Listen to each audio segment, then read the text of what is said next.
Hi, folks, and welcome back. In this video, this will be the first talking about this book, Culture, Rhetoric, and the Vicissitudes of Life, or as I like to refer to it as the blood splatter book. It looks kind of like you just like swatted a big old juicy mosquito right there and with your textbook. But anyway, I think this is a great book. I'm finding it. The first few essays in here, at least, are very, very good, very applicable, easy to read, and you get excited about the topics, want to go off and do some of your own work. And before I get into the book, some people have been asking me about their seminar papers, so I thought it would be good to talk about those. I put the due dates, by the way, up on Canvas a while ago. So you're basically looking at the final draft will be due that last day of finals, which I believe is a Thursday. And then I have a rough draft a couple weeks before that and a peer review assignment. So basically, what I'm looking for there with that paper, it's not a formal research paper. So don't think about it as like you're writing a journal article or something like that. Instead, I want you just to think about some of the nuggets you wrote, maybe some of the responses that you did on Edpuzzle, just something that kind of got you interested, that you were able to write a lot about, and maybe you were thinking at the time, I wish this wasn't just a little Edpuzzle response, or I wish this wasn't just a nugget, right? I wish I could talk about this more at length. Well, there's your chance. That's what the seminar paper is all about. And it's a 10 to 12 pages, and I'll leave it up to you if you want to just pick one theme and expand that out, or if you want, it's fine with me if you want to have two or three in there. That's fine. You could have, say, three smaller sort of mini essays instead of one big one. Whatever works for you. And the only thing that I really want to see is a focus on the readings that we've done. You could choose whatever readings you want. Could just stick to this latest book if you wanted, or you could have a Stuart Hall or a Bruno Latour or some combination thereof. Again, perfectly fine. The only thing I don't want to see is a lot of outside materials, stuff we didn't talk about in class or didn't read. A little bit is fine, but just that shouldn't be the focus. The focus should be on the readings that we've done in class. So that's about all I have to say about that at the moment. I'm certainly happy to go into more depth with you if you want to come by the office or shoot me an email, tell me your thoughts, some of your ideas. You want to run something by me, that's fine. But I want to leave a lot up to you. I don't know what parts of this you might have been really interested in. I really want you just to pursue your passions, and that'll be fine with me, I'm sure. All right, so anyway, let's get into this blood splatter book. Okay, so what does the notion of rhetoric do for and to the notion of culture and the practice of explaining cultures and societies? With the Stuart Hall and certainly the Bruno Latour, there's a lot of talk about cultural studies and sociology of associations, respectively there, but not a lot of focus on what I would call rhetoric, or probably what you would call rhetoric. That's sort of, it could be the traditional model, like Aristotelian rhetoric, all the way up through Burke and beyond. So basically, you got all these people calling themselves rhetoricians. They're doing this kind of work, but they're not seeming to have a lot of impact on, say, socio-cultural anthropology, which is what Carruthers' background is in. I don't know if I'm pretty sure Latour and Hall. I'm trying to think of when they actually mentioned rhetoric by name. That'd be maybe that'd be a good topic for your paper, right? But in any event, I think it has, on the one hand, been largely overlooked what kind of contributions rhetoric could make to these, to make to sociology or to cultural studies. On the one hand, and two, I think it could actually offer quite a lot. I think a lot of rhetoricians are already sort of in this arena already, just not getting the recognition they deserve. So it's really a good idea, I think, to at least consider this question here. What could the notion of rhetoric, whatever notion you have of rhetoric, what could that do for and to these notions that we've been talking about in these other books? And then Carruthers says the argument of the book as a whole lies in the tension between what they're calling rhetoric culture. I'll get into that in a minute. And these vicissitudes of life. And I like the way that he's put this, but I think I would have titled the book something like "Shit Happens, Here Comes the Rhetoric." Or when the shit hits the fan, the rhetoricians answer the call. I'm not quite there yet with the title of this, okay, but there's got to be something there. Okay, here you are with some definitions. Isn't it great when you just get some good, concise, cogent definitions of the terms they'll be using on and on throughout the book? I always really appreciate this. So I've sort of pulled a few, sometimes I define it a little bit here, a little bit there. So I've tried to pull these various wordings together here for you. So first of all, what do they mean by culture? And there's a pretty funny quotation in there about, that the culture is the big contested term, right? So it's not like everybody's in agreement about what we mean by culture. But anyway, he's calling it here the fund of mental materials and dispositions. In other parts, he calls it potentials and possibilities. In other parts, the repertoires of speech and expression. So basically some kind of archive or some kind of a repository. It's basically all the resources that we have for rhetorical purposes, right? Anyway, it's all that stuff which are in themselves inert, except as they are grasped and used in some particular situation. So yet another metaphor or analogy, whatever he wants to use here, is a tool set. So you can think about culture as being all these various tools you have in the tool shed. Most of the time they're just sitting there in the tool shed. They're not doing anything. They're really serving no purpose, but they're there as a possibility. And really, the rhetoric doesn't happen unless you go into that tool shed. You pull out some of the tools and go to work with them. Which brings us to the next definition. So rhetoric, how do you define that? And he calls it the moving force which connects that which is learned, culture, to that which happens. Rhetoric is the use of culture in unclear situations to deflect minds, hearts, and events into a desired, or at least I think that should be less disastrous direction. Although maybe that's a Freudian slip there, might be appropriate. But anyway, if you don't see some similarities here to what Latour was saying about actor network theory and assemblages and all the focus that he had on the conduits and how everything is sort of moving around and shifting all the time, I think it's pretty clear there's some overlap there. Maybe some contradictions, but it sounds like there's some pretty good similarities here to be fun to explore. Then he talks about rhetoric culture, and he says rhetoric culture emphasizes the interactive character of all life. And then he focuses in on this idea of vicissitudes of life, or some extraordinary situation, aka shit hits the fan. We fashion existing cultural materials to new ends and create new culture. So it's not as if the rhetoric is always just applying the tools. I think the key here is that sometimes, again, something incredible happens, good or ill, whatever. It's just some big shakeup. People start using rhetoric, and they go into this cultural tool shed. They start pulling all the stuff off the shelf to try to fix it, I guess. But sometimes they find, actually we need to create a whole new tool here, or we just need a new culture.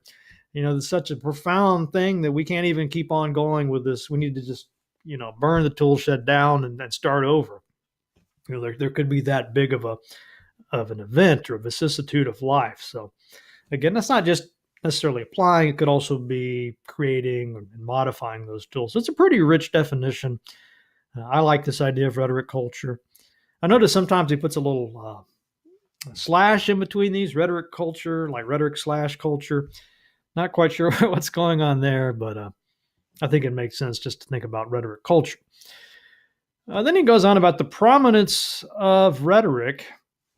I need to find a way to move my little my little box that's kind of obscuring some of the text. But okay, so he says that we can't understand humans unless we understand that they are rhetorical animals who need constantly to persuade not just other people, but also themselves. So not just others, but also ourselves. We use rhetoric internally as well as externally.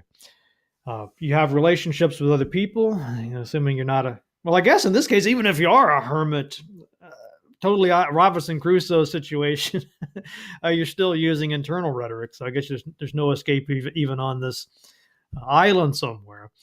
But they really wants to focus in on how you got all these relationships with other people, and those you sort of have to do constant maintenance on those relationships, sort of all these little rhetorical adjustments, coordination. So there's a lot of instability. And again, it comes back to like what Latour was saying about these assemblages and the groups.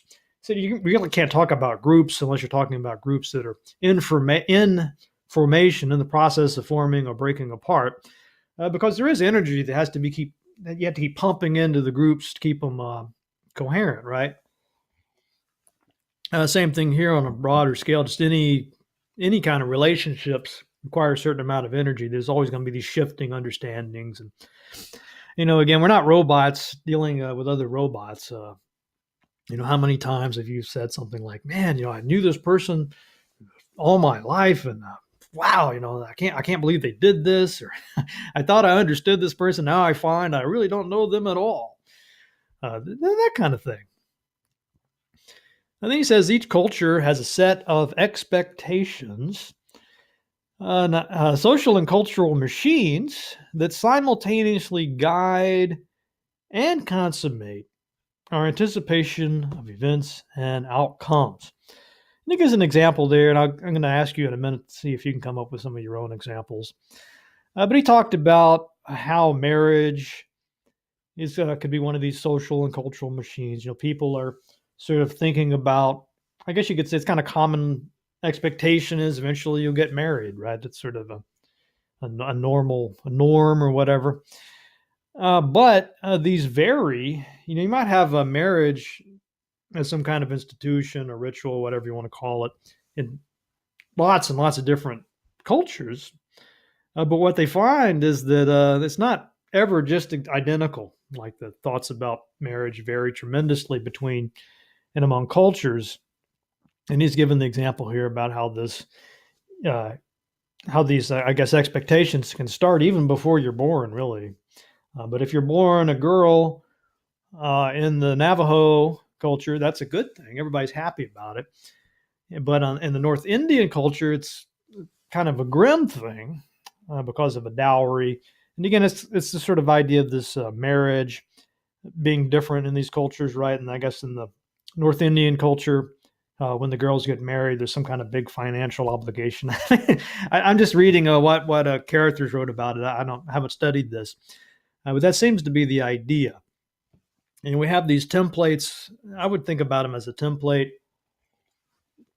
We find that, and yeah, most of the time it's probably fine, right? Everybody just kind of goes with the flow. You get married. There's nothing. You have the sort of standard ceremony. It's just kind of everything's according to template. And same thing with any template, right? If you're trying to make a resume using a template, yeah, probably for most people that template works fine. But inevitably, there's going to be situations you don't have to think too hard about what some of the situations might be, right? Where that template just breaks down, it fails, it's not going to work for you, and you have to start employing rhetoric. You have to kind of go back into that tool shed, see what you can do. Can you fix the template? Can it be adjusted somehow? Or does it just need to be eliminated even? So this kind of stuff happens all the time. But I guess I should word it this way. So most of the time it doesn't happen. Everything's just fine. You're sort of going with the flow. You're not even really paying attention, not thinking about it. Oh, marriage, it's just a thing. But when there's one of these vicissitudes, or there's some kind of unexpected event, or who knows whatever it is, it breaks down for whatever reason. Suddenly people are paying attention to it, and that's where the rhetoric comes in. And so here's the question I wanted to ask you. So Carruthers, again, he's talking about baby girls, Navajo, North Indian cultures, and how you can think about the marriage in those cultures and how that machine, if you will, simultaneously guides and consummates these the anticipation of events and outcomes, and how these can vary so much from culture to culture. I mean, that's without question. So I just want you to think about, see if you could come up with another example besides the Navajo, North India cultures. Can you think of some other two cultures where you could think about one of these rituals or machines and how they vary so much, or maybe it could be something from your own experience. That's certainly fine, but I just want you to be thinking about expectations and how there might be some, maybe most of the time it's fine, right? But there's uh, something unexpected happens, and then they have to be rhetorically adjusted in the in the wake of an event or a crisis. So, don't put too much thought into it. But can you think of other examples that you might be from your life or just something you're familiar with? I would like to see that. Okay, then we move into why and how humans are rhetorical. And a great list. I've condensed the list down to 4 items. I think he had maybe 6 points, but some of these are, I guess each is kind of radical in its own sense, but I think we would probably at this point agree with most of these points. I'd be interested if you disagree with one. I'd like to hear about that and where it takes you theoretically. But we are intensely intersubjective. And as we'll see, this even goes internally as well. Even if you're talking about individual, you're still sort of like multiple individuals arguing with yourselves, if that makes any sense. But really focusing in on all the stuff that comes at you from other people in the outside world. Intensely intersubjective. 2, we respond rapidly and constantly to one another with often unforeseeable consequences. And I think these other 2 points kind of underscore that one. So 1, we understand other people or the social environment, the milieu, whatever you want to call it. Often we're interpreting that or imagining it. He talks about the role there of narrative. I mean, it seems like all the pundits nowadays, it's always, well, we reject that narrative, or that's just a narrative. It seems like that sort of concept is key here. But he also brings in poetic strategies, which I really appreciate that. So it's almost moving beyond just the idea of a narrative and into a poem. I think that's a rich way to refer to that. But anyway, what's clear is that we can't have certainty about these things. Right? You don't have to study any culture very long before you realize these generalizations and abstractions, they break down really quickly, right? There's a lot there that you find, well, again, I thought I knew the person, or I thought I knew what it meant to be part of this culture. Here I was completely wrong, or I misinterpreted that completely, or I had the whole, sort of the picture in my mind was completely wrong. So that stuff is common, right? We need to understand that, be aware of this. It's not saying it's a bad. I think the point here is not saying, well, we should have the certainty, right? We should not be interpreting and imagining. I think it's more the opposite, right? This is just the way it is, and we need to accept it. That idea of certainty is not going to happen. 4, as a species, we are tremendously inventive in new and unexpected forms of symbolic reasoning and expression. That's a pretty good idea just in and of itself, but it goes on, and ultimately new forms of social organization and social action. So again, one of the key questions one of the reasons Carruthers was drawn to rhetoric in the first place is he was coming at it from a socio-cultural anthropological perspective. What a mouthful. And he found that, they would say, well, these cultures are very, very different, but we don't have a good way to talk about or think about why. Why are these cultures so different from each other? And he sees rhetoric. We already have this field of rhetoric. Why don't we see what these folks are saying and bring them in? And when we do, we find people like Kenneth Burke, who's basically been saying a lot of this stuff. What was he writing back in the 50s or 60s? But certainly on from there, symbolic reasoning and expression, these things change over time. Social organization, social action change over time. Rhetoric might give us a good way to explore the why.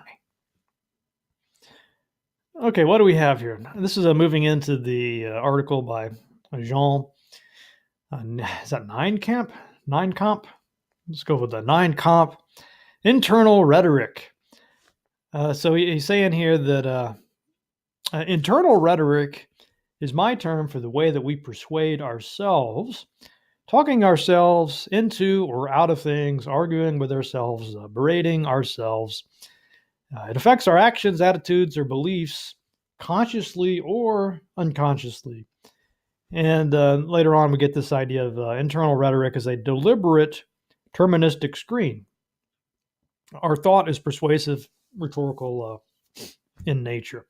And I'll just say, I'm pretty sure I'm not the only person who has had this thought. I'm sure you have as well. And as Neinkamp, it's not exactly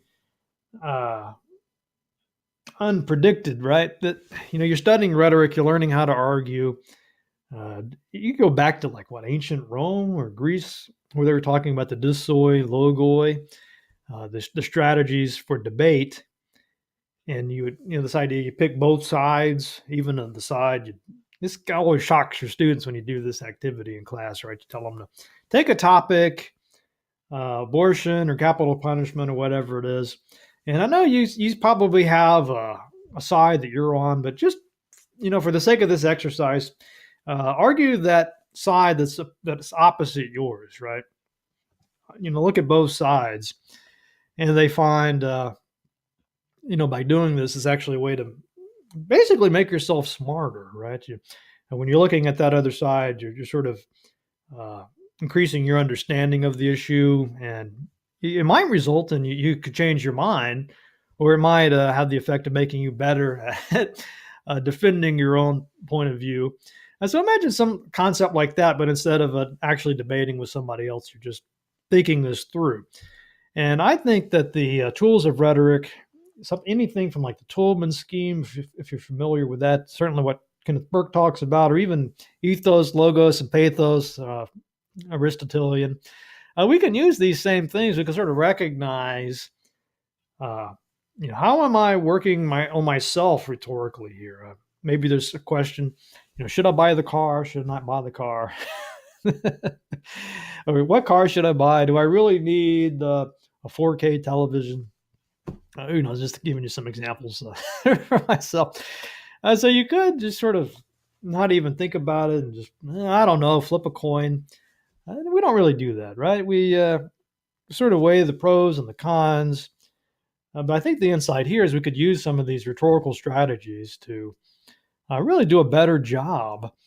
And I'll say, too, here while we're thinking about this, that I love to watch the motivational speakers on YouTube, those, I think I should call it sort of a self-help, the self-help videos where they're up there saying, you need to be more productive, or you need to get rid of these negative thoughts. And it really seems like most of the time, I would go out on a limb here and say probably 9 out of 10 of those videos, maybe all of them actually, are basically advocating for some kind of internal rhetoric. And they'll say things like, self-monitor. Monitor what you're telling yourself. If you're giving yourself messages all the time, and I actually use this with my 191 students, I'll say, are you telling yourself that you're not a good writer, that you're just not an English person? Are you saying that sort of over and over? I'm going to fail at this, because if you're telling yourself that, you're basically practicing this negative form of internal rhetoric. You need to get in there and actually argue with that point. So if I say, I really don't want to do this lecture, not really feeling up to it, I need to, in effect, sort of put another character into the discussion, put a little motivational speaker there saying, come on, Matt, you can do this. It'll be fun. You'll be fine. And so even on that sort of level. And basically what they're doing, too, I'll get into this on this slide, is this first one here, cultivated. Let me back up a little bit here. So according to Neinkamp, you've got the cultivated and then the primary forms of internal rhetorics. And the cultivated one is what I would say those self-help motivational speakers are teaching, right? So it's intentional self-persuasion towards a desired end, sort of you're learning how to tell yourself over and over again, I can do it. I've got this. I've got the same number of hours in the day as the Bill Gateses and the Oprah Winfrey's of the world, right? I can sort of persuade myself to be a more effective person. That's the cultivated form. And then you've got this primary form, which this is influenced. This is a weird word, influencive? Now, come on, is that even a word?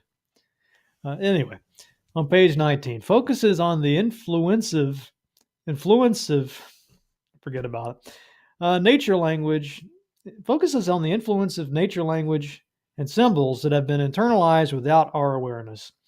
I'm just going to go with the stuff that you don't actively think about. You're not intending to do this, just right. It's subconscious, kind of that little voice that who knows exactly how that formed, or a lot of it came from outside, maybe stuff that happened to you as a kid.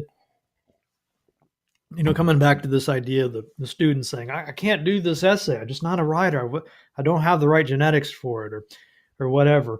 You might find that maybe they had some really horrible English teachers in the past that just kind of constantly berated them, kind of destroyed their confidence. And maybe they're not even really actively aware of that.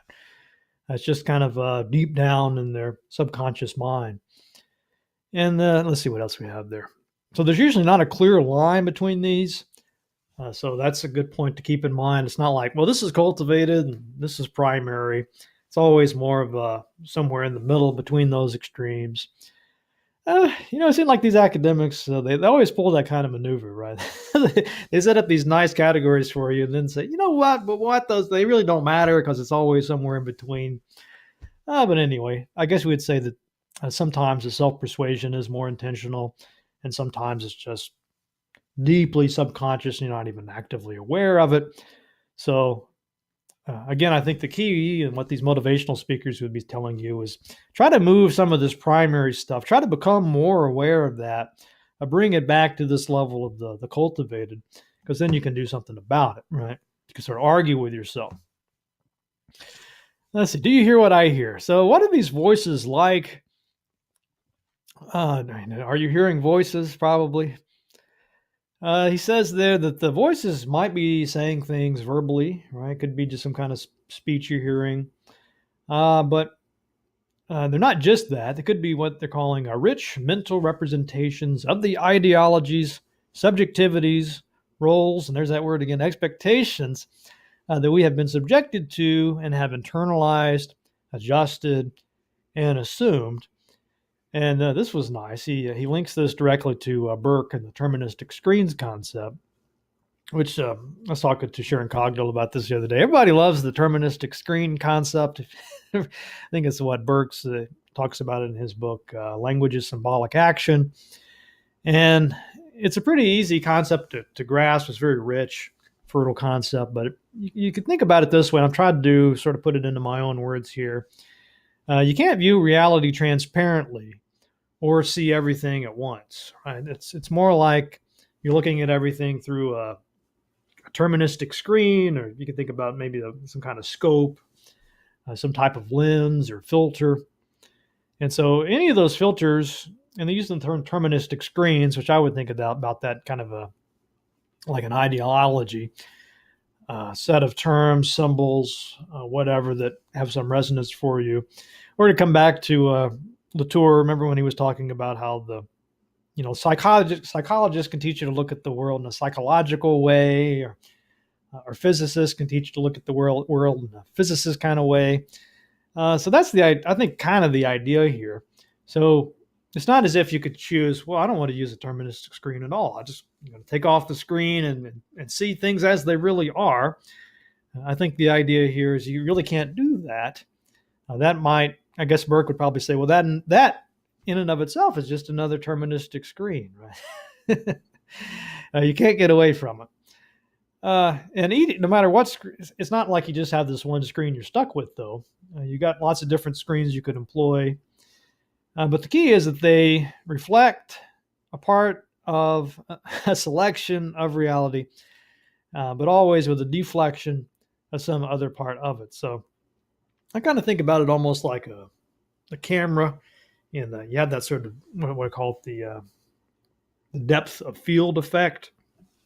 So you kind of focus in on something that you're looking at with this particular lens, and it might clarify that for you, might give you some useful tools for observing that thing, whatever it is. But on the other hand, every time you do that, everything else gets blurred out, and some stuff you can't see at all. So I think that's more or less what we're dealing with here in terms of deterministic screens.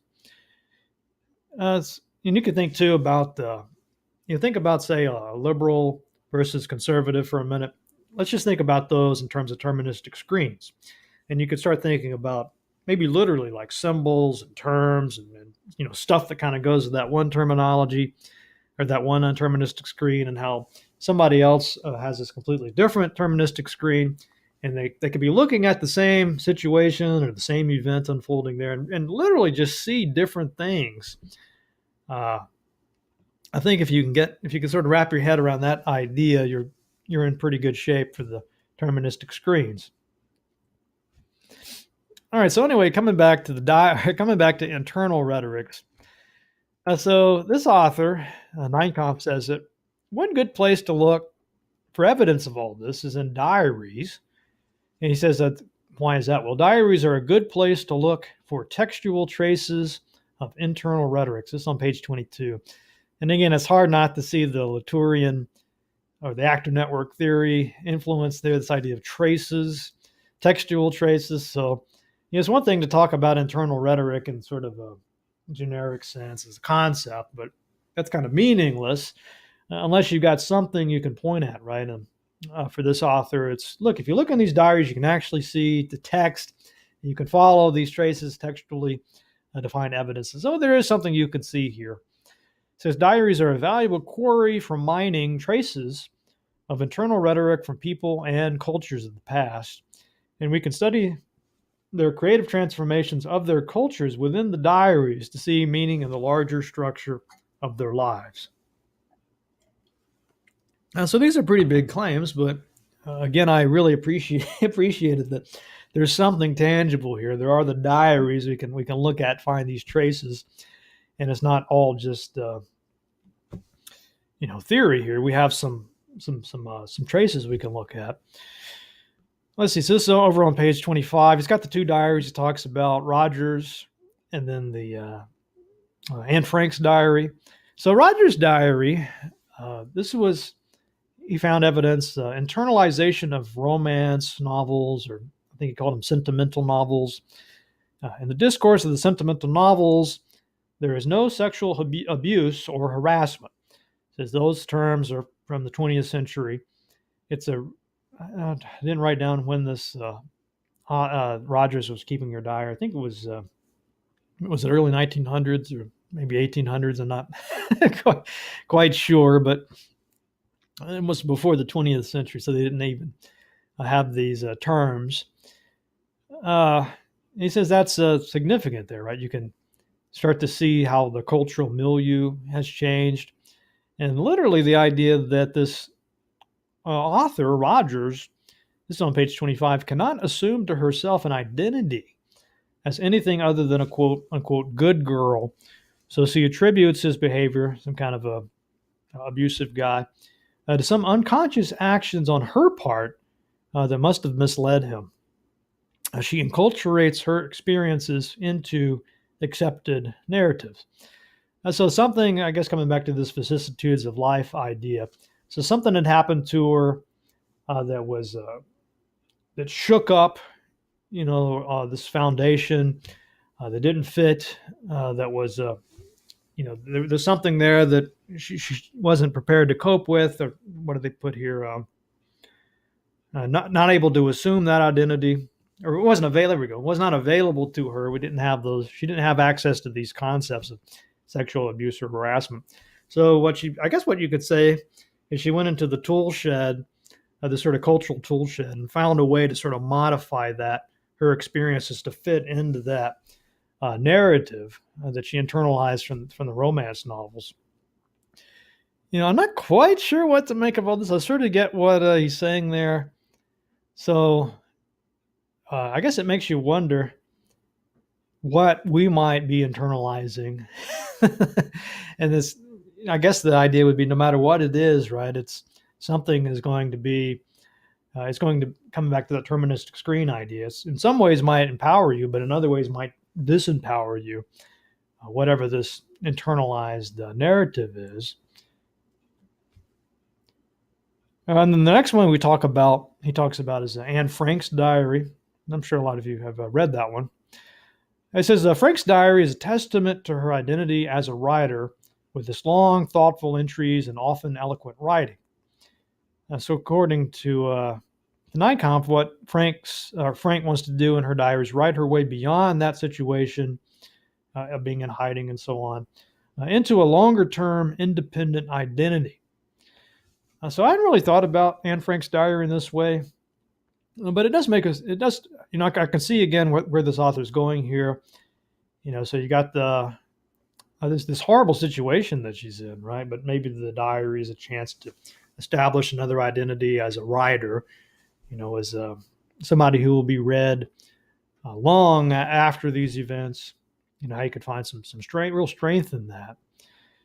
And then he ends by saying both diaries show how their authors inscribe and accommodate themselves to their cultural milieu. That's on page 31.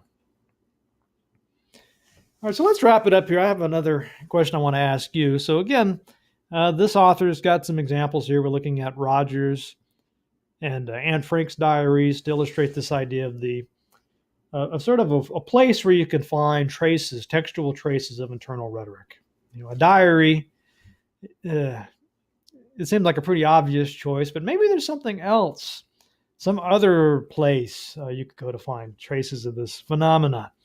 So that's my question. Can you think of other diaries maybe, or maybe just other kinds of autobiographical writing that could lead to interesting results when you mine them for textual traces of internal rhetoric, or the bigger picture there, the creative transformations, making the pumpkin, creative transformations of cultures. And I'll just give you some of my thoughts on this. I was thinking maybe blogs could be a spot, not just any blog, but some people have a very, it's basically a blog as an online diary for them. Or maybe even Twitter. Could you find this happening on Twitter? Maybe that'd be interesting. Where else could you go, I guess, besides diaries? I'm sure there's lots of other things you can come up with, and I'd like to hear about those. So anyway, I think that'll do it for this. If you do have other questions, other comments, I'd love to hear those. If you want to talk about your paper, you come to the office, or you could just email me. Either way is fine. Anyway, hope you're enjoying this book, and I'll talk to you next time.